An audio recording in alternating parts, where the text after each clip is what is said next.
we stay Nebraska. Visit us at Midwest.bank or drop by a branch today. Your community, your bank. Midwest Bank. Member FDIC.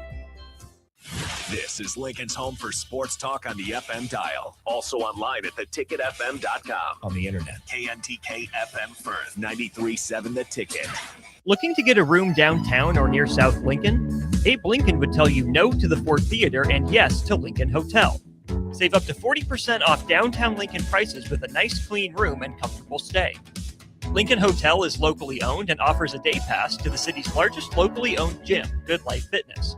Long-term stays are available. You can learn more about pricing and book your Lincoln Hotel stay today at staylnk.com or call 402-600-0565. That's staylnk.com or call 402-600-0565. It's seafood season at Amigos. Time to get that one-of-a-kind, crisp crab rangoon burrito and dip it in some sweet chili sauce. There's a crab rangoon Frenchie, too. Enjoy grilled fish, grilled shrimp, or crispy fish tacos. Wrapped in warm whole wheat tortillas. Topped with pico de gallo, cabbage, and Amigos Chipotle mayo sauce. From jumbo shrimp baskets or fish and chips to fish tacos. There's something for everyone. You'll love the bold, fresh flavors of seafood at Amigos. Amigos is serving up a brand new way to score the bold, fresh flavors you love with 8 affordable value meals. At $5 and $6, these meals are easy on the wallet, so treat yourself anytime. Sink into the new 3-cheese melt or taco melt, both stacked with crave-worthy flavor in every bite. There's crunchy taquito dippers, too, perfect for dunking in Amigos' famous ranch or spicy cheese. Big flavor, small price. Value meals at Amigos. If you're seeking a career with a growing company, Gaina Trucking and Excavating is hiring and looking for additions to their team. Gaina Trucking has a strong team culture, competitive pay, 401ks, and benefits like health, dental, and vision. Drivers are guaranteed 40 hours per week, even in the winter months, and are home every night. Start your career today at Gaina Trucking and Excavating. Apply today at gainatrucking.com. Concrete Industries has immediate job openings for precast production laborers and maintenance technicians. Concrete Industries offers great pay, health benefits, 401k, a wellness program, holidays, and paid time off. Apply today to earn a starting pay of $21.50 per hour plus a $1,500 hiring bonus. Concrete Industries is hiring all experience levels and offers on-the-job training. Start your career today as a precast production laborer or maintenance technician. Visit concreteindustries.com. Mike, I've been thinking our house could really use a makeover. How about new siding? I've been thinking the same thing. Have you heard of James Hardy? Yes! Sarah down the street had Roofing Service Company install James Hardy siding on their home, and they love it. Roofing Service Company does have great reviews. They took her through the design process and made everything super easy. Roofing Service Company offers expert design and installation. Couple that with James Hardy's durable products and variety of colors, you and your family will love your exterior remodel. Just visit roofingservicecompany.com. That's roofingservicecompany.com. Empire Netting and Fence delivers top quality netting and fence solutions. From major sports venues to backyard installs and everything in between, coast to coast. We take on tough jobs with grit, integrity, and a strong commitment to safety. Empire is growing, and we're hiring motivated people ready to grow with us. We build each other up, and we're building something big. Think you've got what it takes? Apply now at empire-fence.com. That's empire-fence.com. Coming at you live from the heart of downtown Lincoln. This is Old School with Foreman and Orman. Nebraska Football Hall of Famer Jay Foreman. Here's Coy Detmer dropping straight back in the pocket. Rifles a pass. It was tipped. It's picked off by Foreman. He's at the 15, 10, 5. He'll score. Foreman got it, and it's touchdown Huskers. Black shirts answer the call one more time. And Austin Orman. Old School with Foreman and Orman is sponsored by Graham Tire Company of Lincoln. Your tire store next door with 4 Lincoln locations. Old School with Foreman and Orman on 93.7 The Ticket and theticketfm.com. Yes, it is. Welcome in hour 2 of Old School. Broken up show, but that's all right. We're back at it here, getting you home from work on a gray, cloudy Tuesday, but the snow's melting, so that is all good. Big thanks to Graham Tire, getting you through the snow, over the snow, around the snow safely, as they've been doing now for 75 years. They're celebrating 75 years of serving the Midwest. More than just tires, they do all kinds of car and light truck repairs too. From brakes to oil changes, trust Graham Tire for service you can count on. It's Graham Tire, getting you to the places that matter most. 402-464-5685. Be a part of the conversation if you would like. Austin Orman joined by Tristan Gomez. Tristan, welcome into Old School. How are you, my friend? I'm good. I am happy to be here. Happy to have you. We're talking some baseball, as we do. We like doing that here. Got some news recently out of Tigers camp regarding Tarek Skubal, supposed to be the ace of the World Baseball Classic team for Team USA, one of the better rotations they've had in a while. But there was a quote and a comment from Tarek Skubal saying that he was going to make his one start, and that's going to be it for Team USA at the World Baseball Classic. Now, of course, the one start he's supposed to make will end up being against Great Britain, not exactly a baseball power necessarily in pool play. Skubal said to Cody Stavenhagen, who writes for The Athletic, he says, if they go to the finals, I think I'm going to try and lobby to just go watch and be with the guys. And this to me just sets up so many fascinating dynamics. The first one to me is I flash back to high school baseball. When do you throw your ace? Yeah. Do you throw him in your first round matchup, or do you save him till when you face the 1 seed or you face the 2 seed? That's where I get. But before we get to that part of the equation, do you think this is a Tarek Skubal decision? Do you think this is a Scott Boras decision? How do you think that the Tigers, Tarek Skubal, his agent, his representation, came to this decision that he'd be one and done for Team USA in the World Baseball Classic? I think it's mostly a Skubal decision, and I think Scott Boras also probably had a little bit of insight into it as well. And I think as, fans of Team USA baseball, we want to watch Tarek Skubal pitch. We want him to, pitch, right in the first games, and then when it gets to bracket play, we want to see him pitching in those big games against the other countries and representing Team USA. But I think you kind of understand it. Tarek Skubal is going into the biggest year of his career, arguably, where he's going into free agency, where every single start really means something. And it could be another $1 million, it could be $1 million less. And so for him, I think he's just going, I want to represent Team USA, I want to pitch, and then if the opportunity comes, I want to be with my guys, supporting Team USA, hopefully in the finals. But, I think he wants to be ready for opening day, and he wants to go into opening day and this season searching for his third Cy Young award in a row. And now when you look at Team USA's roster, they're more able to withstand a loss like that. You will have, obviously, Paul Skeens on the roster, Joe Ryan, Logan Webb, all really good pitchers. Nolan McLean with the Mets is on the roster. And how about this? Recently retired Clayton Kershaw still on the roster. And if Dave Roberts were managing Team USA, he would absolutely start him in the finals against Team Japan just to give his guy a moment. But it doesn't look like we're headed down the barrel for that. I just think it's unfortunate that Skubal would go one and done. I completely get it. It's a business. It's absolutely, what he's focused on. I mean, this is a guy that could earn, north of $35 million per year.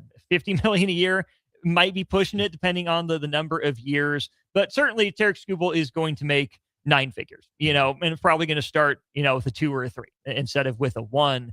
And so I get it. Make your start. Hope it goes well. Get out of there, get home, and focus on what really makes the money. But man, you finally got this dream rotation, or as close to it as you can get, lined up. It had been the rotation that, seemingly had held Team USA back in some of these tournaments as well. I mean, I know the loss to Japan, the offense didn't necessarily show up either in that one, but this is one of the more star-studded Team USA rosters in terms of guys in their prime on top of the rotation and a bunch of power arms in the bullpen as well. That, okay, great, you got Skubal to do it, and then he's gone.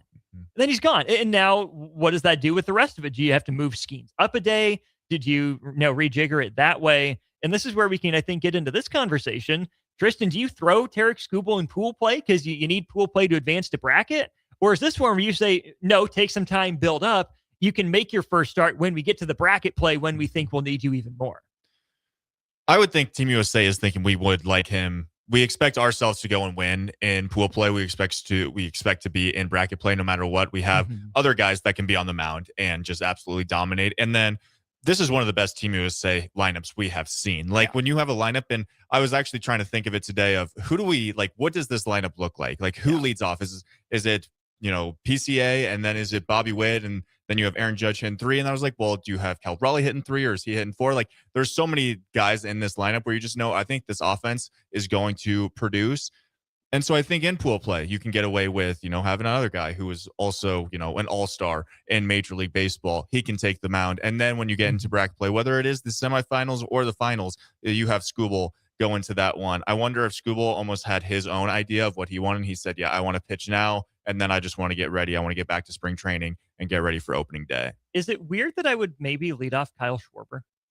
I was thinking that as well. Yeah. That'd be kind of off the wall, but the man has a career 346 on base percentage. He's been 366 and 365 each of the last 2 years, drawing more than 100 walks each of the last 3 years as well. But when it comes to the mound, I just flash back to watching Jeremy Guthrie, start pivotal games for the Royals. I flash back to Jason Vargas getting the ball in big moments, and that sets up so perfectly for me to see Michael Wacha, a Royals representative, take the ball against Team Japan in the finals. Can they, nitty gritty elbow grease their way through to a win? Now, I don't think that would happen necessarily, as funny as it would be. There's a big piece of me that, if Skubal just wants to make his one start and go home, just get it out of the way, right? Because then it's going to be a distraction if he's still in camp hanging out with the guys, or if he shows up later to camp.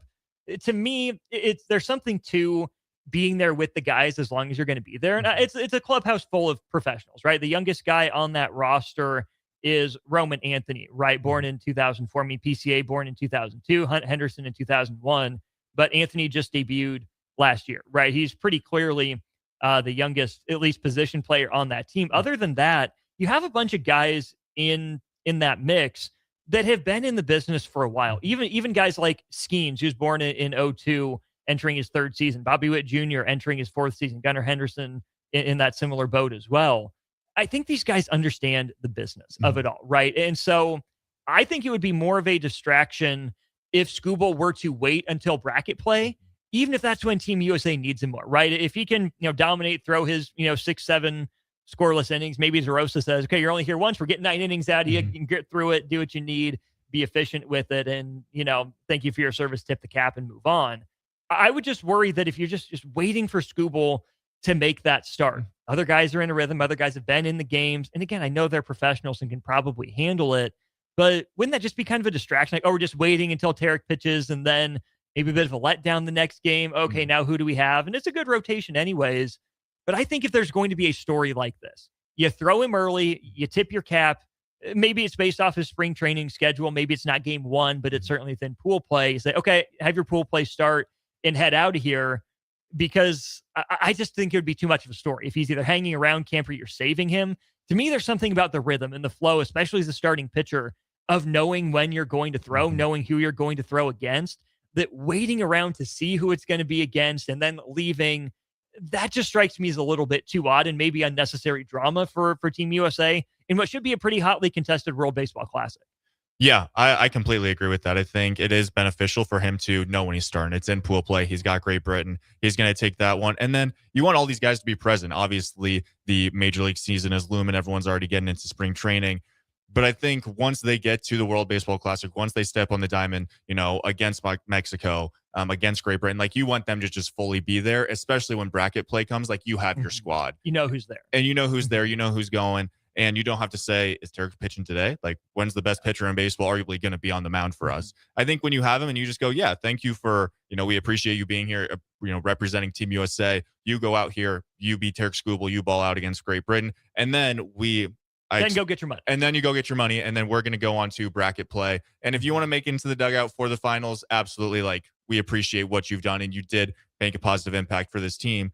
But I think a lot of these guys who have played for Team USA before, they're just going, yeah, we want to be present, and we want to get ready to, be a team here before the actual season gets going. And momentum is next day's starting pitcher. And it's one thing if, like Clayton Kershaw comes in out of relief, or Griffin Jacks doesn't pitch the entire time, or, maybe even like a Michael Wacha, right? As the bridge guy, the long relief, comes out of nowhere, hadn't pitched in pool play, comes in bracket play, provides length, help the offense, hang in there. It's just different when there's a starting pitcher. And I know that the win has been devalued in its traditional sense. I know guys are throwing fewer innings than ever, but I do still think, Tristan, you know this from your baseball experience as well, there's just something about taking the field when you're guys on the bump, right? Of course, you'll say, and you believe that whoever takes the mound, you can win against. You know, you go into some days, well, you know, this guy's been a little bit off. We might have to pick it up with the sticks a little bit. But when you have your one, it's a guy like Tarek Skubal, even Paul Skeens, there's just a different sense, a different vibe around the ball field, which is where if you go into a Team USA Japan rematch in the finals, for example, or maybe it's the semifinals, whatever it is, you want to have both your best options available, right? A Tarek Skubal is a lefty, a Paul Skeens is a righty, knowing that you can run out there with a good chance to win against Team Japan's best. Not that the other guys Team USA can't throw out there aren't good. But there's a difference when you're taking the field behind your 3, 4, 5 versus, you know, your 1 and 2 being probably the two best pitchers on the planet right now. Yeah, absolutely. And I also think of, you know, you see Shohei on the mound late in the game going against Mike Trout. Like, how cool would it be if, let's say, Skeens does get the start or vice versa, and we see one of them come out in the 9th inning against whoever it is. Against like Ohtani, or yes, he's not player pitching, but yeah, but I think that's just like, that's what's, you know, Team USA baseballers, or that's what the World Baseball Classic is. And we see it in the World Series all the time where, you know, a Max Scherzer will come out of the bullpen or something like that. Like, that's what gets you fired up about baseball, is like, this starter is coming into a different role. I want to see how he handles it. And usually they're just dominant and it's unreal. And so I think that's what you kind of feel like you're missing a little bit, is even if, you know, he doesn't want to push himself and get 2 starts in there, like, could he at least come out of the bullpen once, or just, you know, for 3 innings and just strike out the side? And so I think that's what I feel like we're missing out on just a little bit.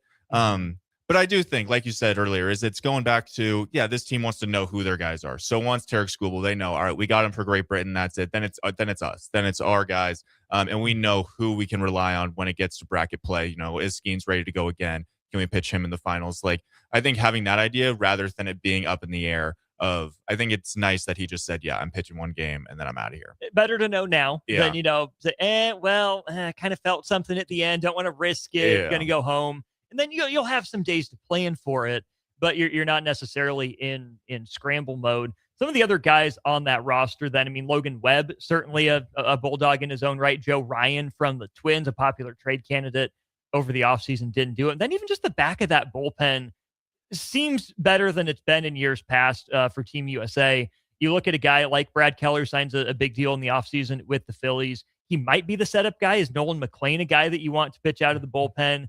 But either way, I mean, you have a guy like a Garrett Whitlock, but Mason Miller, really curious to see what he's able to give Team USA. If he's, you know, the closer, the de facto closer, or if Mason Miller is a guy that you can throw into kind of that fireman role. I mean, you feel pretty good about Team USA's rotation, but I think that Mason Miller could be one of those chess pieces in the bullpen for Team USA. You know, if you want to give, you know, a closer like David Bednar that opportunity, or Clay Holmes, you're used to that 9th inning role.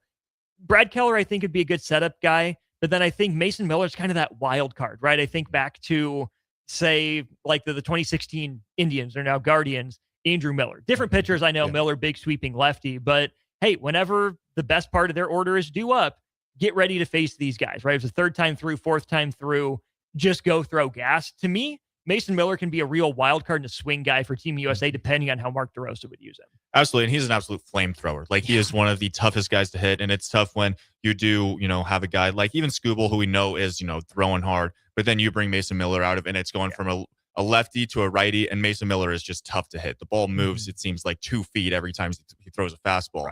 And so I think with this bullpen, you can kind of pick and choose how you want to use it. And you have so many guys. I mean, you said Bednar, for example, you have Miller, you have Clay Holmes. Like, you have guys that you can put in different situations, and you don't have to have such a role, I guess. Like, you know, how we look at every single Major League Baseball team is like, this is the setup man. This is the guy that's going to come in and close. Like, you can kind of switch that up, and you can get a feel for it in pool play as well. So when bracket play comes around, you go, all right, Mason, you're gonna be in there in the 9th, or, you know, David Bednar, you're gonna be in there, or you're gonna be the setup guy. And so I think having this kind of pitching staff where you're not so reliable on starters, and then, you know, one guy out of the bullpen or one closer, you have so many guys you can just mix around. I think that's going to be super beneficial for Team USA. Was it that, I think it was the Cubs wild card series, that inning that Mason Miller is just painting 103 at the knees to every batter? Oh, break off a slider just for fun.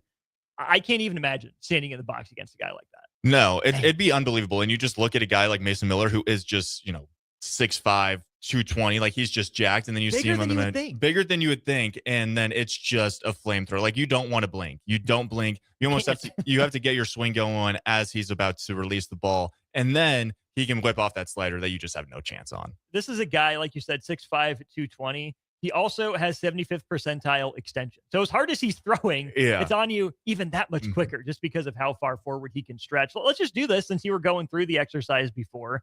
What is your Team USA lineup? How are you setting up at least the top half of the lineup? Yeah, I mean, this is tough, and it's probably going to be nowhere near what DeRosa wants to throw out there. But I like a PCA leading us off. I like a quick, left-handed batter, and then from there you can go to Bobby Witt Jr. hitting in the 2-hole, and then I like Aaron Judge in that 3-hole, arguably the best hitter in baseball, and then I like Cal Raleigh. I think just kind of switching it up where you do have righties and lefties makes it tougher for matchups. And then after that, like it gets hard to just decide on, all right, where do I want to put each guy? I mean, because you could easily throw Kyle Schwarber in there at the DH after Cal Raleigh, or you could go Byron Buxton in that 5 spot. Then you go Kyle Schwarber.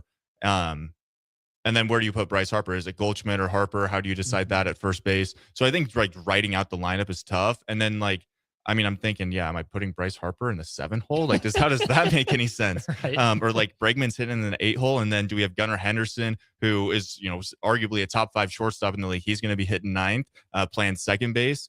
But I think like my top 3 or 4, PCA could easily get moved down, or you could put Buxton maybe in that leadoff spot. But I think you have in those top 4 spots, you have Bobby Witt Jr., Aaron Judge, and Cal Raleigh. Yeah, it's so interesting. And not that on-base percentage is everything. I brought up Schwarber might be my ideal guy. It might be Bregman for me. Some of those guys you mentioned, PCA has a sub 300 career on-base percentage, hasn't topped 300 and is essentially 2.5 seasons in the majors. Buxton career on-base percentage, 0.308. Trended up the last couple of years, 335 and 327. But that's where I might be tempted to put, a power threat at the top of the lineup in Kyle Schwarber, because you have extra base hit threats behind him. He can still score from first on a double. He's fast enough to do that, even at 34, 35, as old as he is. Even Alex Bregman, though, that's a guy with a career 360 on base percentage. He's going to give you a professional at bat. I like him at the leadoff. I really like the idea of Bobby Witt Jr. hitting second. I can't necessarily bank on that happening, because you want to get your best guys the best at bats. This is really Bobby Witt Jr.'s first World Baseball Classic. He barely played at all in the previous one. I believe in my guy. I would put him there. It wouldn't shock me if that's not how it goes. So maybe you move a guy like Aaron Judge up into that 3 or that number 2 spot, get him more at bats. Then you put a lefty Harper behind him and a righty Bobby Witt Jr. at 4th, because Bobby, has some of that extra base slug potential there. To me, I see Harper kind of locking down that first base job.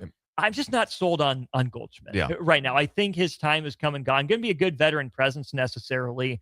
And then another fun decision on the infield, Gunnar Henderson or Bryce Turang at second base. Turang is sneaky underrated, sneaky solid year for the Brewers. Henderson probably the better all-around player. Do you go with the natural guy, the glove, and Turang at the Keystone, or do you get another big bat in the lineup in Henderson? That's a really fun discussion for Mark DeRosa and his staff. Yeah, I'm curious how they do this pool play, just lineup. How many opportunities do you give guys? Also, guys are already in spring training, getting some live at bats. They're probably coming in, and DeRosa probably has a little bit of a feel of like, all right, who's feeling really good, who had a good off season, and then going into the World Baseball Classic, you can kind of mix some things around. I think what would be so great about Bobby Witt hitting second, though, is they got to pitch to him. Like if you have Aaron Judge behind him, like you can't walk him. You can usually, if you're playing the Royals, you can go, we're going to pitch around Bobby Witt. We're going to make the rest of the team beat us. If Bobby Witt beats us, like that's on us. We need to find ways to get him out. If he walks, sure, so be it. Make someone else hit him in. You can't do that when Aaron Judge is right behind you. Right. Or Cal Raleigh's right behind you. Bryce Harper. Like I think having him in that second spot, or even if you do maybe put Bobby, in that leadoff spot, because that he's going to put up a good at bat. Ooh, you're not a fan. The Royals have tried the Bobby Witt Jr. at leadoff thing. He's just a little too impatient for my liking, right? He's cut down on it. He's not striking out at an absurd rate. I'm going to pull the numbers here before I, say anything derogatory about the best player in baseball. Who would I be to say anything like that? Against Bobby Witt Jr. It was obviously incredible, obviously elite, but his walk percentage only walks 7.1% of the time. Doesn't strike out that much, only 18% of the time. But Bobby Witt Jr. also runs up there a 32nd percentile chase percentage, chasing at pitches out of the zone about 30.7% of the time. I love Bobby. I am just not sure he fits the prototypical on base percentage archetype, right? I mean, his OBPs have trended up. He was a 319 OBP as a rookie, 389 as a sophomore, and then a 351 last year. So it's good. It's in the range. It's in the ballpark. But man, I just have a hard time from watching so much Royals baseball thinking of Bobby as a leadoff guy. Yeah. And I mean, like I said, I do really like him in that second spot just because he can get an idea of who, ever hit leadoff in that spot and goes, all right, this is how they're going to be pitching us. Unfortunately, I wish we had Corbin Carroll. That hamate injury is huge, is so unfortunate because he's a guy that I would love to see in that leadoff spot. I don't know if I would question it just because think of how quick he is. And he just finds ways to get on base and then he flies. And I think a lot of these, other teams are just going to have the best pitching staff on the planet if they want to find a way to get this lineup out. Right. And I think that's where it works out pretty well for Team USA when it comes to using the designated hitter as well.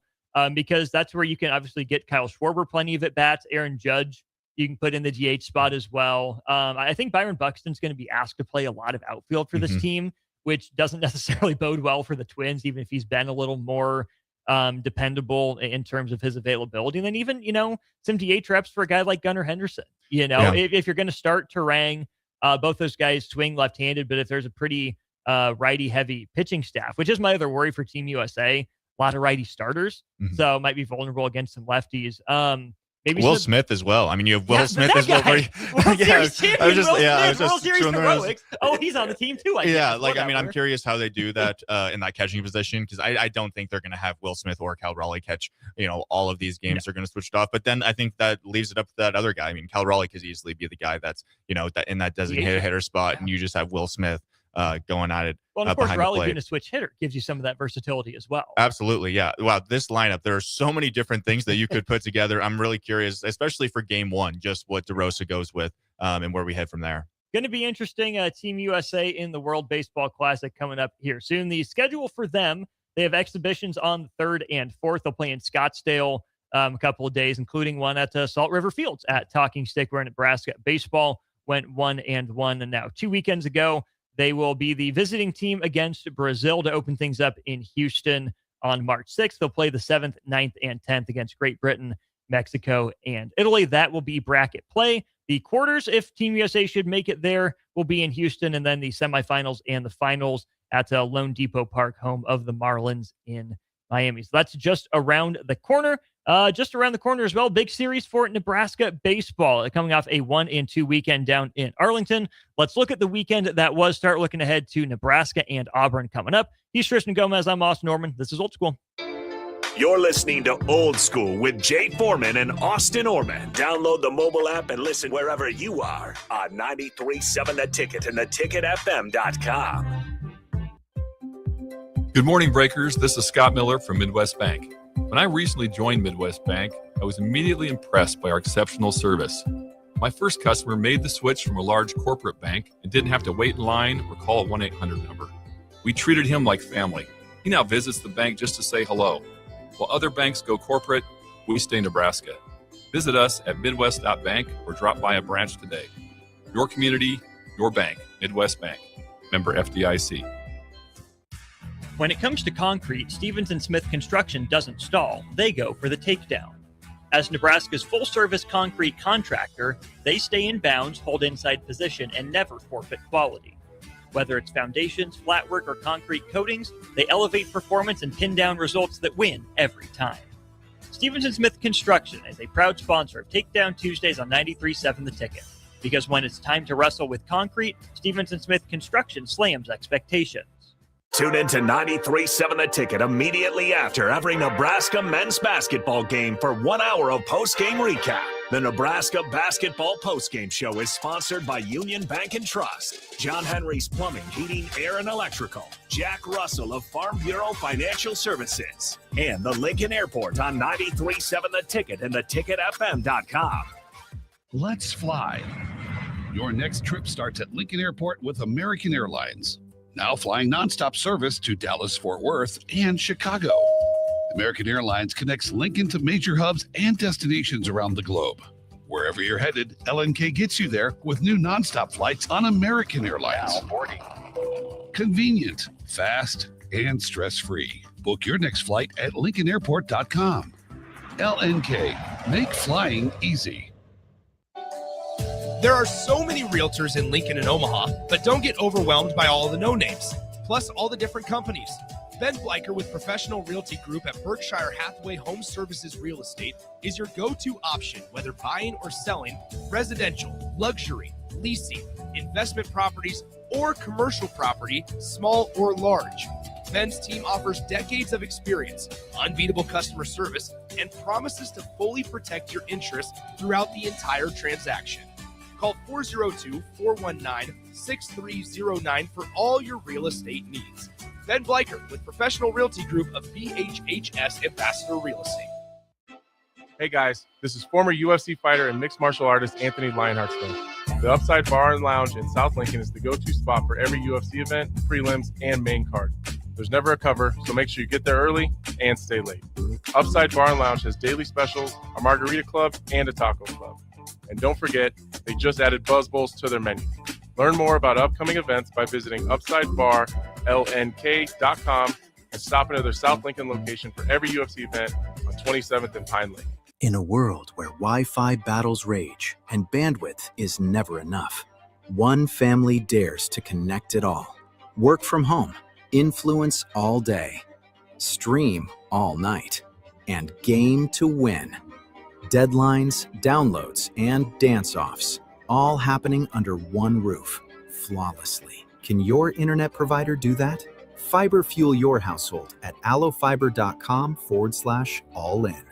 Nutrition Authority invites you to check out the top-selling Epic Effects. Epic Effects is designed to help blast body fat, curb cravings, and provide smooth energy so you can cruise through the day. Home of free samples and better than internet pricing, Epic Effects can only be found in Nutrition Authority. For store info, visit mynutritionauthority.com. Gentlemen, are you ready for something beyond the ordinary haircut? At Scissors and Scotch Lincoln, they blend your old school barber feel with your favorite watering hole. Sink into a comfy chair, unwind with a complimentary drink, and let their master barbers handle the rest. It's not just grooming, it's an experience. Whether you're prepping for a big meeting, needing to get cleaned up before family comes to town, or just need a little time to yourself, Scissors and Scotch Lincoln delivers sharp style every time. Book now at Scissors and Scotch in Lincoln, just south of 30th and Yankee Hill Road. 93.7 The Ticket, Fox, KFXL weather. Brought to you by Bryant Air Conditioning, Heating, Electrical, and Plumbing. Your Lincoln forecast for today, we'll see probably sunny skies. Be breezy and warmer with the afternoon high near 55. Tonight, mainly cloudy skies, calm winds, a low around 26. And tomorrow, a chance of showers in the afternoon. Otherwise, probably sunny and breezy with the high near 54.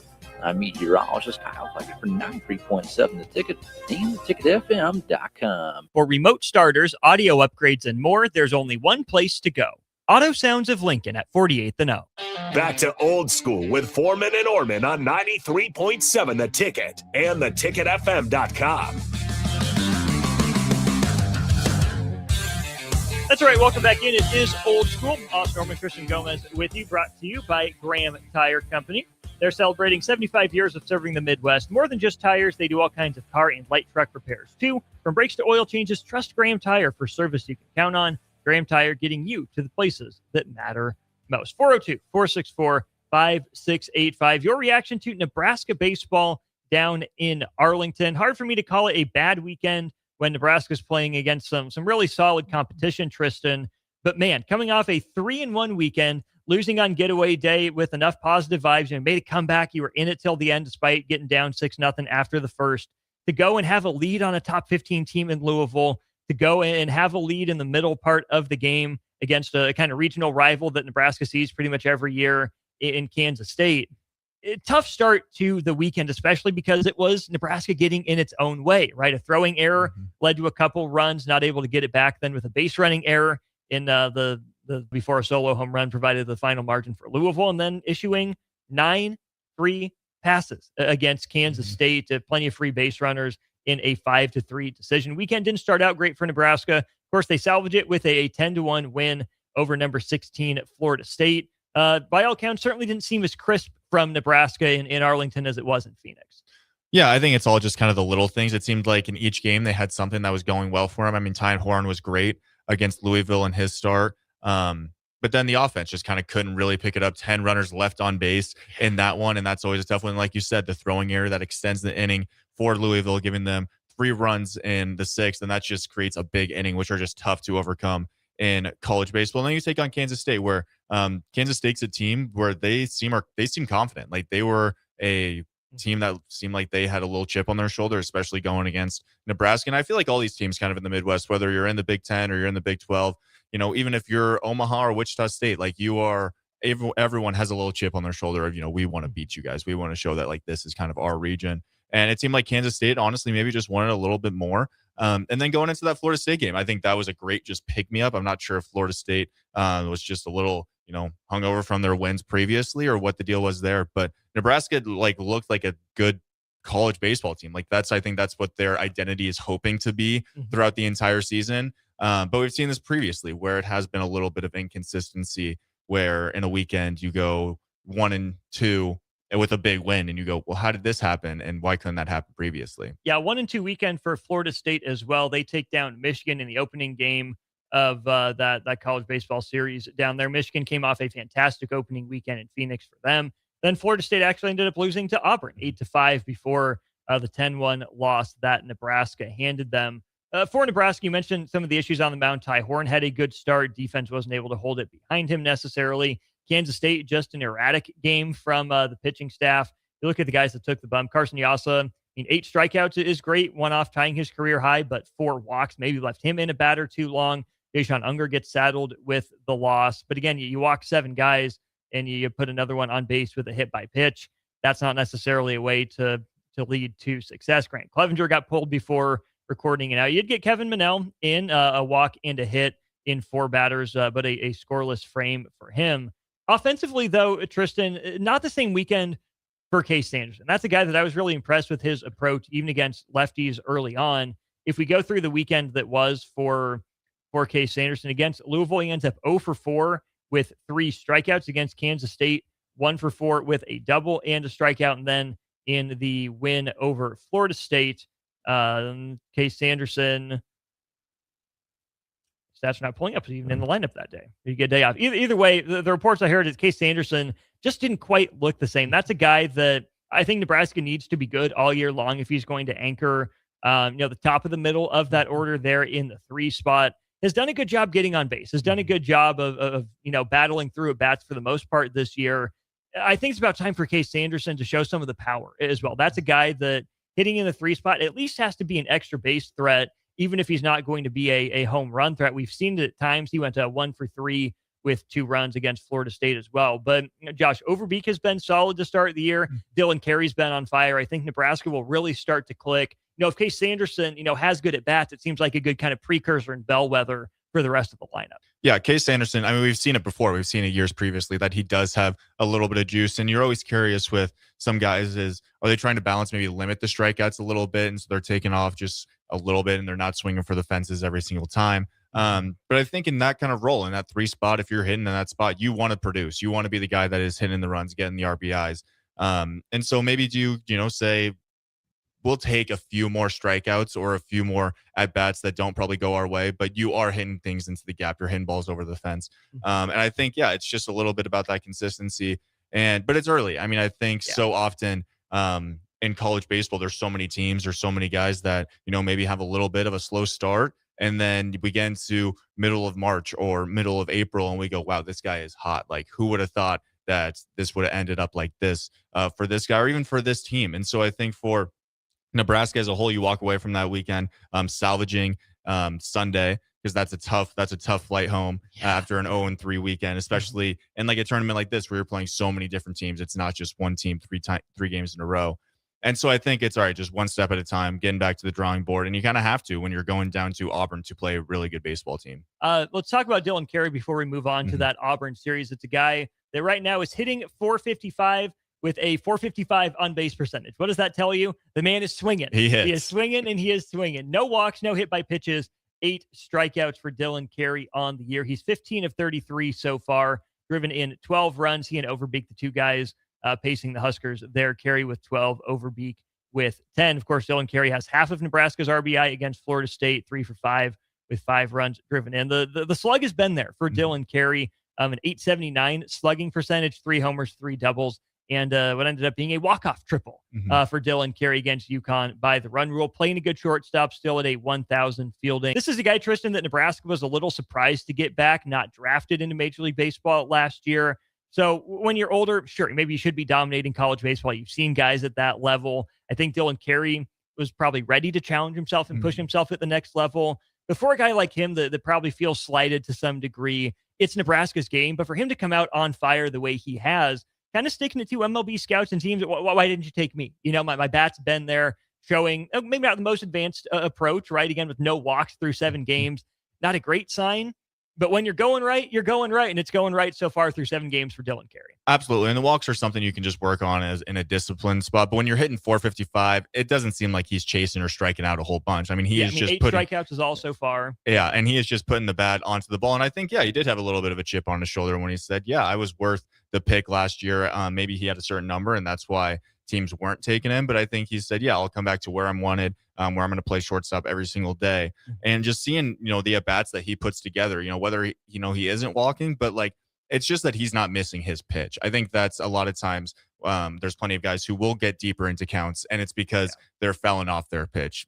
Dylan Carey, when you miss your spot and you miss middle against him, like he puts it into a gap and he hits it hard. And I think he's been just extraordinary to watch because there's so many guys that can play shortstop, defensively at a college level. There's so many guys that can hit. But when you put it together like he has, and, we're just 2 weeks in and he's already raking, it's pretty fun to see. He strikes me as one of those guys that's in the like Corey Seager or Manny Machado mold, right? Bigger body for a shortstop. What's he listed? I think 6'4", something like that. I mean, bigger bodied guy, still runs pretty well. I think he's a better runner than Seager or Machado, certainly relative to the level. I mean, 6'2", 210 for Dylan Carey is not quite as big as I thought, but still certainly a bigger bodied guy that might move to third base in pro ball.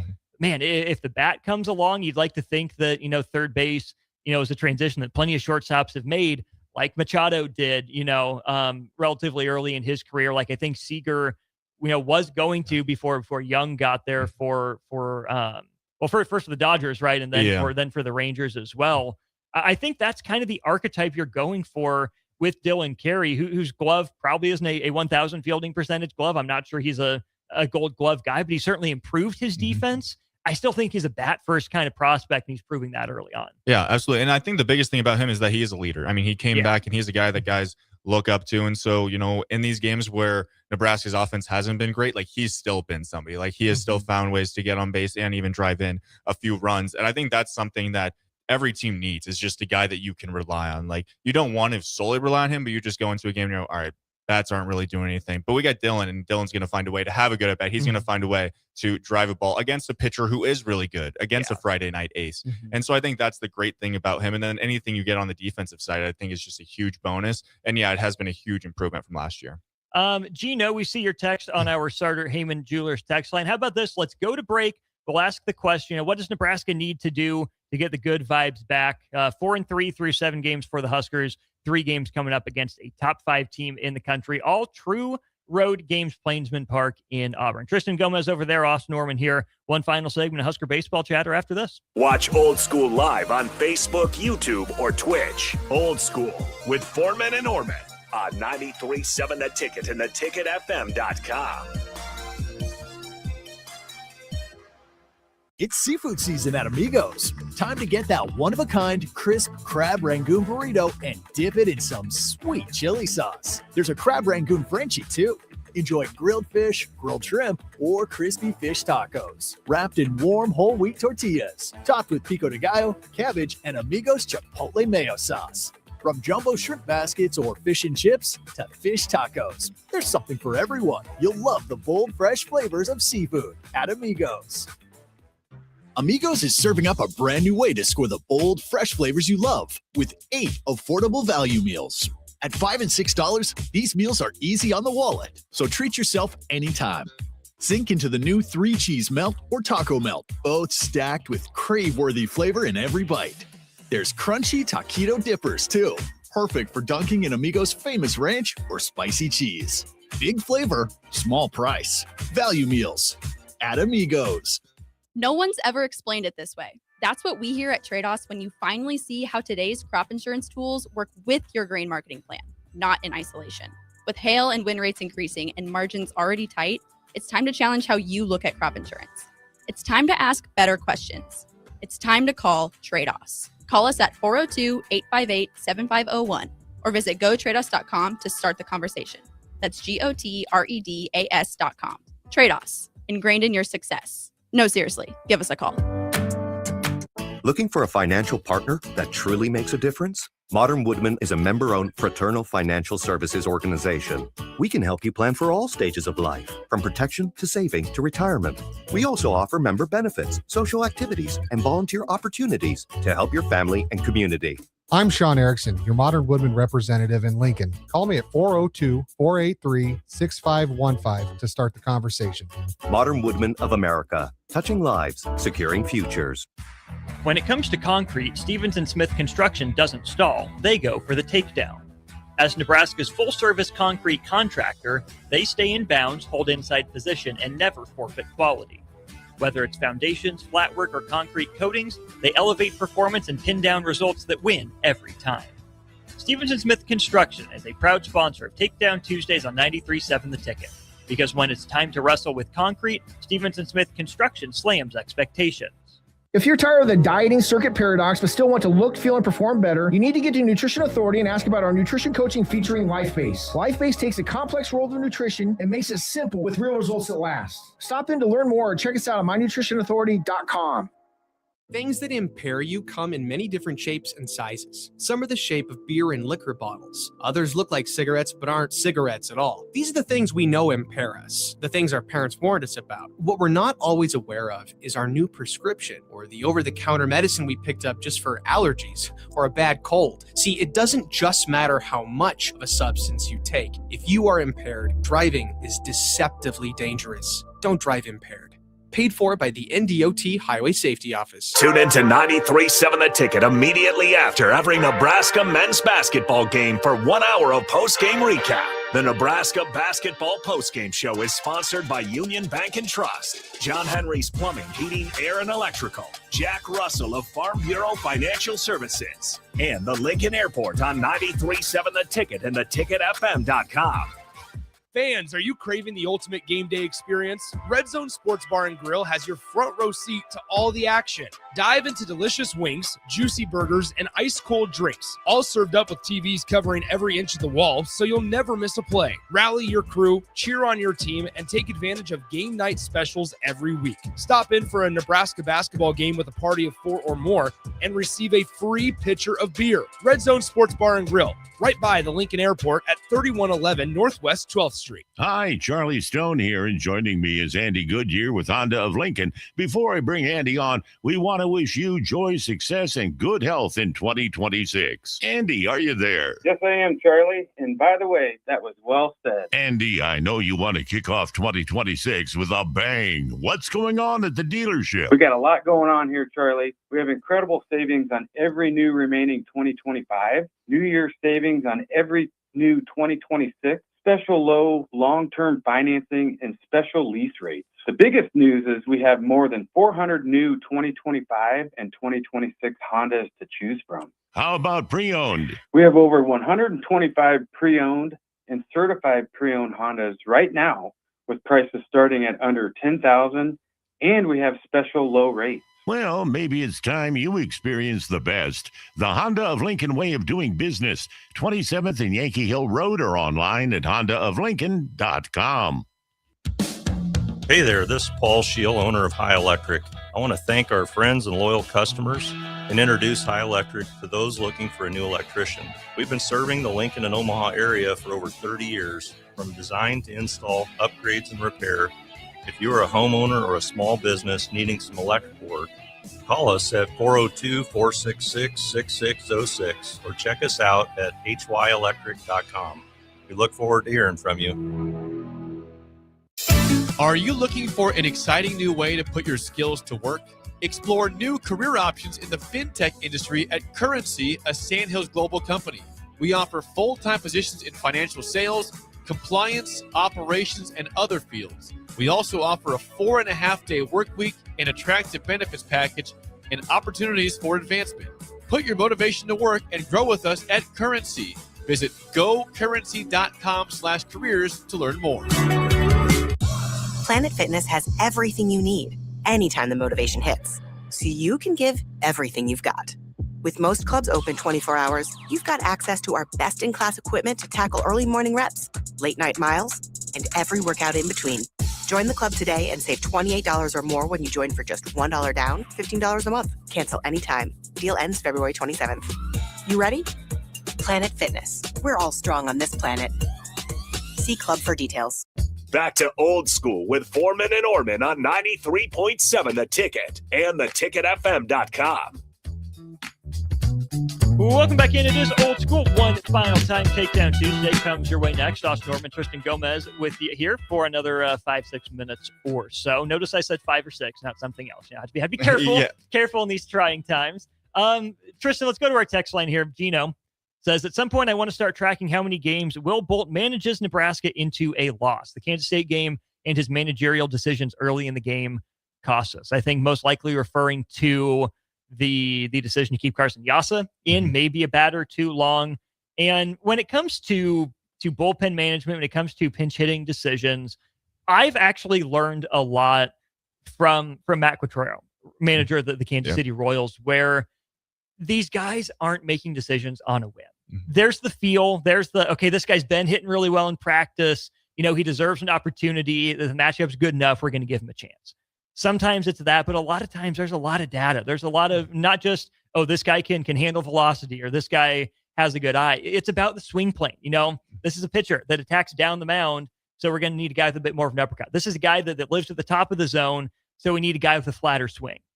It's different, you know, when you get a bullpen, right? You got to get guys warm. You can't just bring them in at a moment's notice and, okay, my arm's magically good to go and go throw. Maybe it was related to that. Maybe Will Bolt trusted Carson Yasa's strikeout stuff to get one. It didn't happen and it backfired. There's just so much that goes into all of these decisions. And if it would have worked, let's say Yasa gets the strikeout or gets out of the inning. Oh, Will Bolt's a genius. Look at him. Trust his Saturday guy. The young guy, you know, what a confidence boost for him. Got out of a big moment. And then Nebraska comes back and puts up a couple runs and he's back out there to start the next inning. It didn't work. It just didn't, right?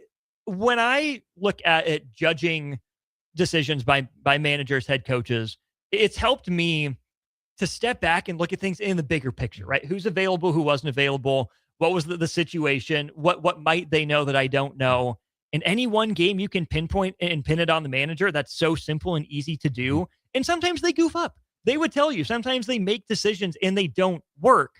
But I hate judging managers and head coaches in the moment like that. You know, sometimes you have to, sometimes it is just a harebrained decision, but especially in baseball where there's so many moving parts like that, wait till you see the weekend, right? Wait till you see the month, wait till you see the season, which I know might be hard to hear, Gino, because it's pretty tough to lose to Kansas State the way they did.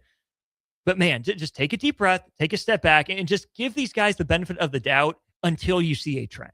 Yeah, I mean, there's so many things that go into it. And like you said, you have to take a step back and realize that we aren't at practice. Like, we don't get to see, I mean, so many teams, from my college baseball experience, guys that didn't throw a whole bunch on the weekend, even if maybe they threw 1 or 2 weekends, they're throwing live on, you know, Tuesday or Wednesday if there's no still midweek. got their bullpens and they still get their bullpen. Yeah. So they still have other games that they're, you know, throwing. And so you get an idea of, this guy, maybe I would have put in last week, but watching his bullpen this week, or maybe he has a little arm soreness or something like that. Like, I don't trust putting him in right now. But I think it goes to the other side of it too, is you want to show that you have trust in your guys, whether that's trust in your bullpen of guys that you can put in off the bench, or you want to put Carson Yasa out there and say, you know what, I want you to handle this. It's early in the season. You're going to face some adversity, especially when we get to conference play. Like, I don't want to just, you know, make it easy for you. I want you to have to face this adversity. And I think that's the thing that in college baseball, obviously we want Nebraska to win every single time. We want the team that you root for, you want them to win every single time. It is a long college baseball season. Like, we see so often the teams that start off really slow, and then by the time regionals come around or conference tournament play comes around, they're unbelievable. They're lights out. 2024 Florida. Exactly. Like, those are the teams that we see year in and year out. And so you don't want to put so much of just your investment into, oh, this is this Nebraska team. They go 1-2 on the weekend. This is what we get. But you want to have an idea of, you know, why did he keep him in there? Why didn't we put someone else in there? And that's where it stings to go 1-2 down in Arlington.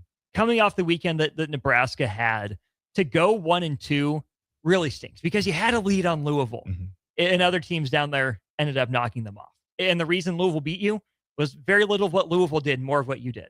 Same thing for Kansas State, right? We tried to distill it into this one decision, but again, did the offense come through at every juncture of the game? Not necessarily. And then you bounce back with a big win against Florida State.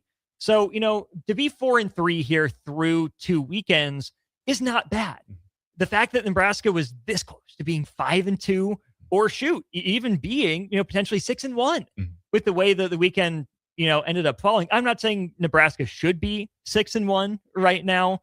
5-2 certainly seemed like it was on the table, but that's the other, benefit and curse, the two sides of the coin for this, Tristan, is that these games haven't really hurt Nebraska. Still being above 500 at 4-3 is fine. Is probably where most people expected Nebraska to be, because these games aren't tanking the RPI. It's one thing if you make a decision like that and you blow a midweek game against a team that's sub 200 in your RPI, especially as a Northern team, that's a big, black mark against you on your team sheet. But these are all going to be, solid top teams in the country. They're going to be challenging for regionals, which, you hate to put more pressure on a weekend like this. Taking 2 out of 3 on the road at a top 5 team is going to be a challenge. I think Nebraska can say, yeah, we should have been 2-1 or better last weekend. We can play confident baseball going down here. But sitting here, Nebraska picks off a win. Great. If Ty Horn can go out and shove against an SEC team again on Friday, set the tone, offense do just enough, and then you split Saturday, Sunday, there's the path. If you're 6-4 coming out of this weekend, I think you achieved everything that you could have asked for, even if, 7-3 was on the table. Yeah, absolutely. I mean, this is a huge weekend for them to go into, and I think salvaging this weekend was unbelievably huge for them. And then, yeah, you're heading down south. You're going to Auburn, who just beat 2 of those teams, all 3 of those teams that you also played down there in Arlington. And so, yeah, it's taking it one game at a time. And I think just pulling out one of those games would be huge for Nebraska. And I think just adding to that resume, if we can beat top teams when we play our best, and also just take each game for what it is. It's February. It's early. We're getting into March. We're getting into conference play in a few weeks. Like, take it for what it is. Learn your identity now, and then get confident as you go deeper into the season. I'm trying to find the exact text here. Okay, I found it. Yeah. When Harrihill came in against Louisville, I believe it would have been. I texted Nick Sainer. Kind of feels like this is a swing moment between a 2-1 weekend or something worse. Ended up at 1-2. Nebraska salvages the Sunday series. Imagine if you start the weekend off with a win, how different it is. But you didn't. And now you have another chance to really boost that RPI with 3 games against Auburn. Tristan, always great chatting baseball with you, my friend. Thanks for stopping in. I love it. It's the best time of the year. It is. Here we are. Baseball season in full swing. No pun intended. Basketball season. I will be at Nebraska, Maryland tomorrow. That should be a ton of fun. For Tristan, I'm Austin. Big thank you to Sartor Heyman Jewelers sponsoring our text line, and Graham Tire Company sponsoring the show. They're celebrating 75 years of serving the Midwest. More than just tires, they do all kinds of car and light truck repairs too. From brakes to oil changes, trust Graham Tire for service you can count on. It's Graham Tire, getting you to the places that matter most. Stick with us here on The Ticket. Takedown Tuesdays next.